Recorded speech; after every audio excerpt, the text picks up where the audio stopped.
সর্বধর্মান পরিত্যাজ্য মামেকং শরণং ব্রজ অহং তাং সর্বপাপেভ্যো মোক্ষয়িষ্যামি মা শুচ। নমস্কার।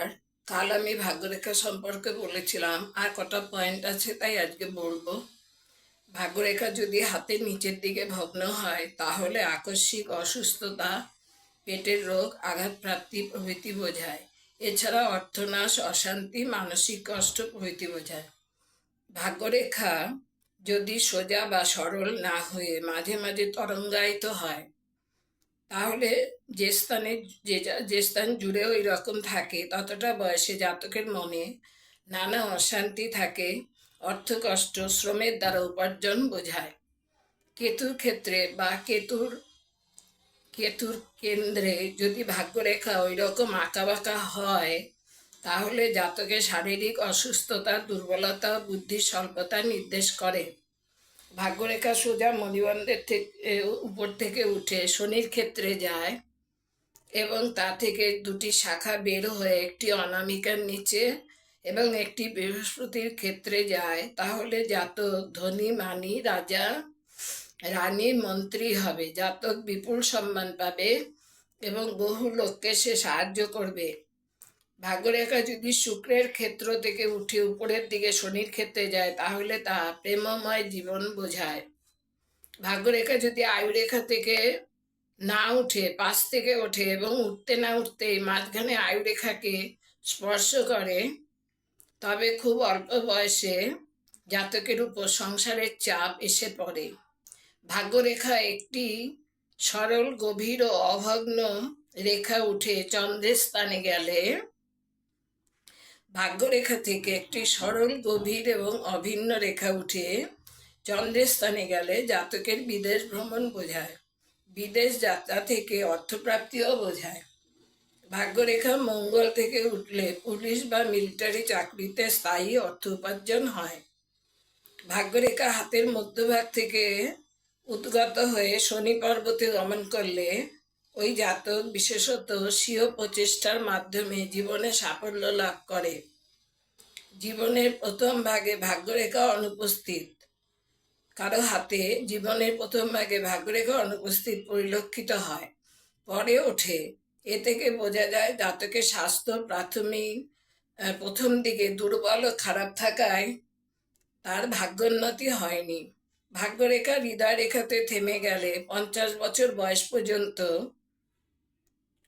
বাঁচে, আর এই বয়স পর্যন্ত তার কোনো কষ্ট হয় না, সে সমাজে সুপ্রতিষ্ঠিত হয়।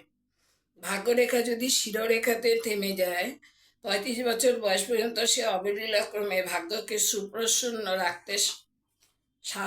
রাখতে পারে আর কি। এখন আমি ছবির সাহায্যে আপনাদের হাত দেখাচ্ছি।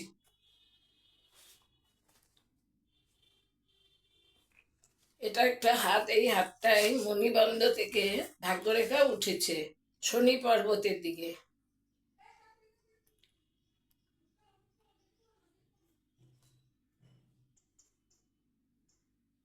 এবং মণিবন্ধ ভাগ্যরেখা এটা নিচের দিকে এবং মণিবন্ধ কেটে নেমে গেছে।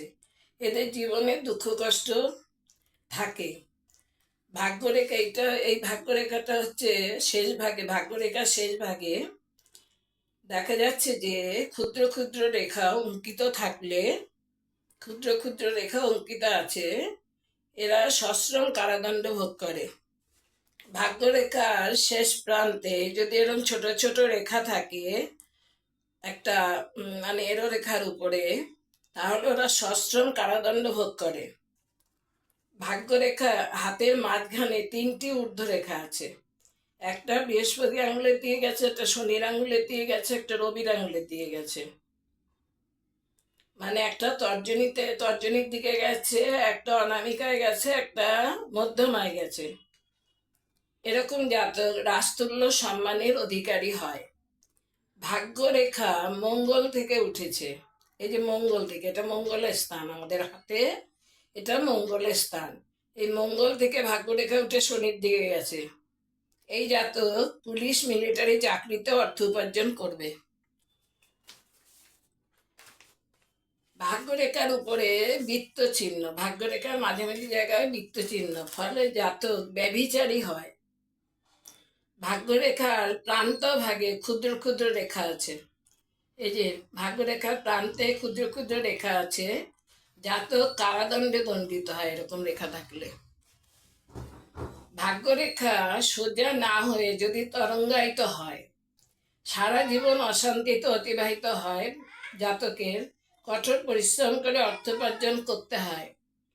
ভাগ্যরেখা যদি শুক্র স্থান থেকে ওঠে শনি স্থানের দিকে ধাবমান হয়, এটা শুক্রের স্থান, হাতের এই বুড়ো আঙুলের এই গোড়াটায়, এই শুক্রের স্থান থেকে উঠে শনির দিকে গেছে, তাহলে জাতকের জীবন প্রেমময় হয়। আজ এই পর্যন্ত।